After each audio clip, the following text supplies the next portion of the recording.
Oi pessoal, hoje eu vou falar sobre as finanças do casal.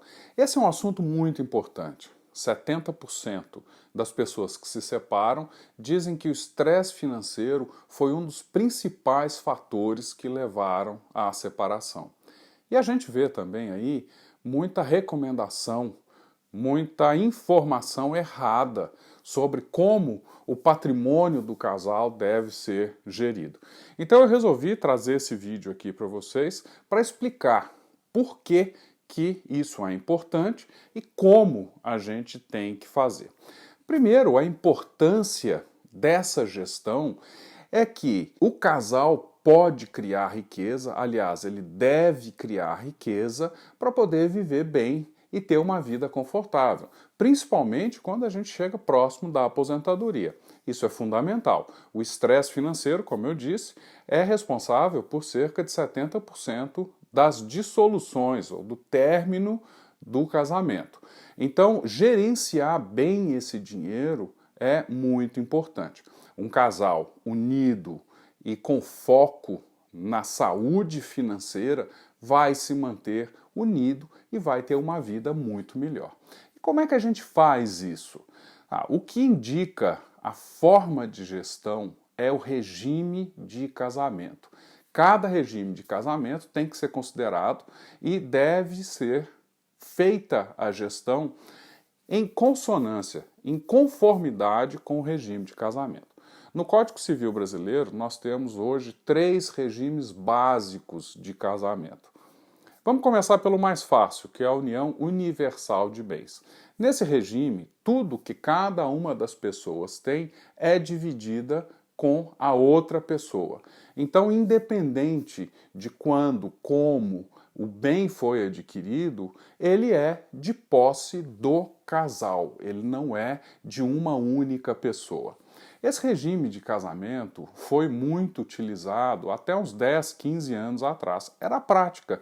A prática era a união universal de bens. Se o seu regime de casamento é esse, as contas do casal, elas devem ser administradas em conjunto, porque não adianta separar. A lei já determina que não há separação entre o patrimônio. Nesse caso, gente, o ideal é vocês terem contas conjuntas. Mesmo aquelas contas onde você gerencia a sua poupança, gerencia o seu patrimônio, elas devem ser conjuntas. Por quê? Quando você tem mais dinheiro numa mesma conta, você consegue taxas melhores, você consegue investir em produtos melhores. Então, quanto mais junto tiver a gestão do dinheiro do casal, melhor.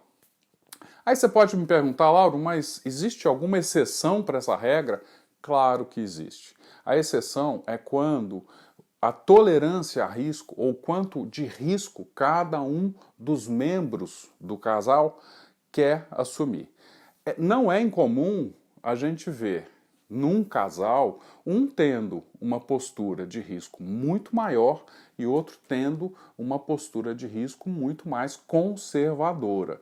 Se esse é o seu caso, o ideal, então, é realmente separar as contas, né? Porque se um gosta de aplicar em bolsa, investir em fundos multimercado agressivos, que têm oscilações grandes e que muitas vezes até têm cotas negativas, e o outro não consegue, não suporta, não gosta de ver essas grandes oscilações, aí o ideal mesmo é vocês separarem as aplicações de cada um dos membros do casal. Para quê? Exatamente para você não ter briga. Então, apesar do dinheiro ser compartilhado, o risco não está sendo compartilhado. Então, separa as suas contas.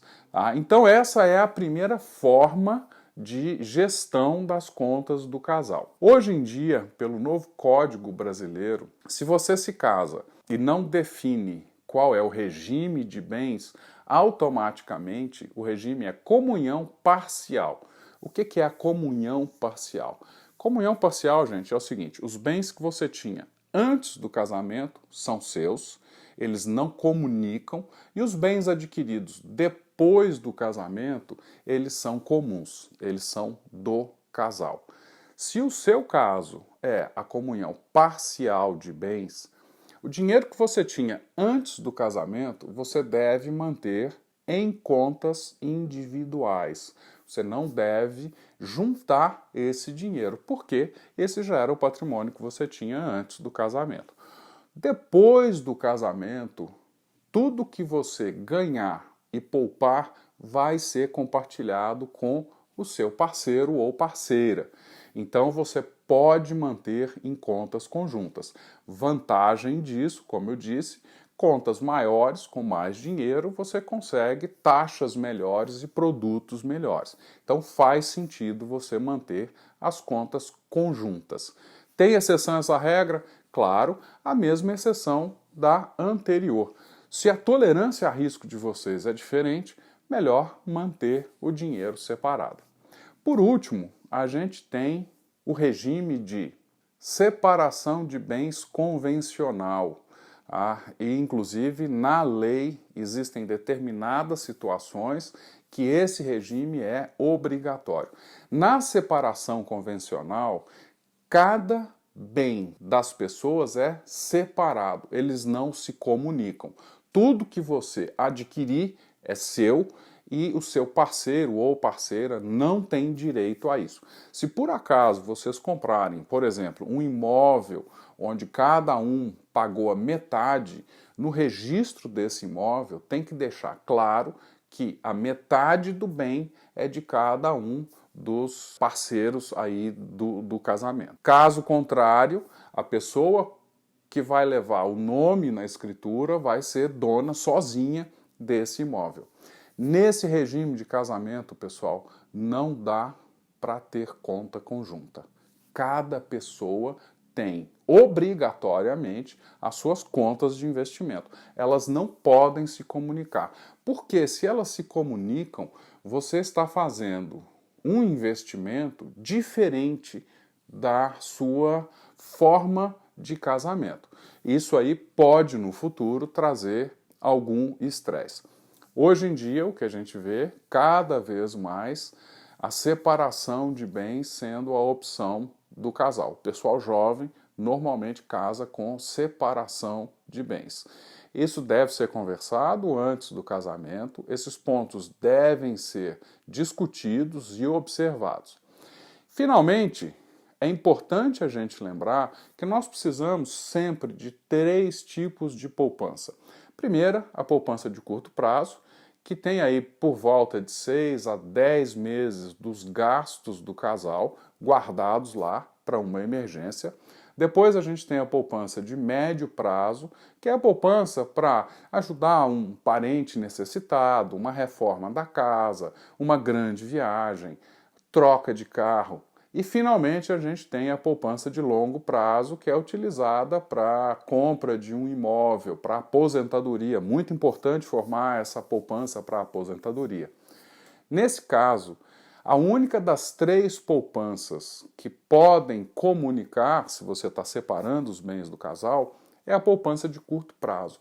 Nesse caso específico, você pode ter uma conta conjunta que leva esse dinheiro, porque qualquer um dos dois pode acessar essa conta de uma forma muito fácil. Então, por exemplo, se você adoecer, não puder trabalhar e precisar de dinheiro, o seu parceiro ou parceira podem ir nessa conta e sacar, porque ela é uma conta conjunta. E essa conta, gente, normalmente ela fica com a menor parte do patrimônio. Lembra que ela é uma conta de emergência e que tem lá por volta de 6 a 10 meses dos gastos que vocês fazem. Pessoal, então é isso. Espero ter esclarecido esse assunto, um assunto importante. O pessoal jovem que está se casando conversa com o parceiro a respeito disso, determina a forma, o regime de casamento e a forma que vocês vão administrar a riqueza de vocês. Isso é fundamental. E você já sabe, né? Gostou? Compartilha, curte, se inscreve nos nossos canais e se tiver pergunta, manda para a gente trazer o conteúdo para você. Obrigado.